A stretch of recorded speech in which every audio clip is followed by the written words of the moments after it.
కర్నూలు పట్టణంలో ఇక నుండి కుక్కలు కనిపిస్తే మీరిక్కడ ఉండరని మున్సిపల్ కమిషనర్కు ఎమ్మెల్యే వార్నింగ్ ఇచ్చారు. కర్నూలు జిల్లా ఎమ్మిగనూరు పట్టణంలోని 34వ వార్డులో ఇన్ఛార్జ్ సాబీర్ అలీతో కలిసి ఎమ్మెల్యే జయనాగేశ్వరరెడ్డి ఇది మంచి ప్రభుత్వం కార్యక్రమంలో పాల్గొన్నారు.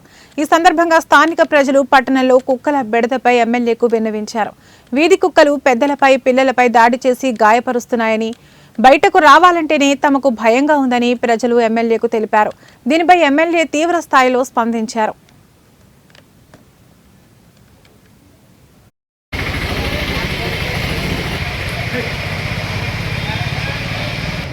మీద రాకూడదు, దానికి బాధ్యత కమిషనర్ గారి. ఇప్పుడు కూడా మా కమిషనర్ గారికి నేను తృప్తిగా లేను. మా కమిషనర్ గారు కూడా మన రాత్రి నేను అర్ధరాత్రి 12 గంటలకు ఎమ్మెల్యేకి వచ్చాను. రాత్రే నిద్ర లేపుదాం అనుకున్న కమిషనర్ గారిని. ఊర్లో ఉండే కుక్కలన్నీ మార్కెట్ దగ్గర ఉన్నాయి. ఈసారి కుక్కలు కనిపించినాయంటే కమిషనర్ గారు నేను పబ్లిక్ గా చెప్తున్నా, మీరు కనిపించారు. ఇక నేను ఫైనల్ డెసిషన్ చెప్తున్నా, ఎమ్మెగనూరు టౌన్ లో కుక్కలు కనిపిస్తే మాత్రం ఎట్టి పరిస్థితుల్లో వార్డులో కానీ ఎక్కడన్నా కానీ మీరు దశల వారీగా చేస్తామన్నారు. రాత్రి నాకు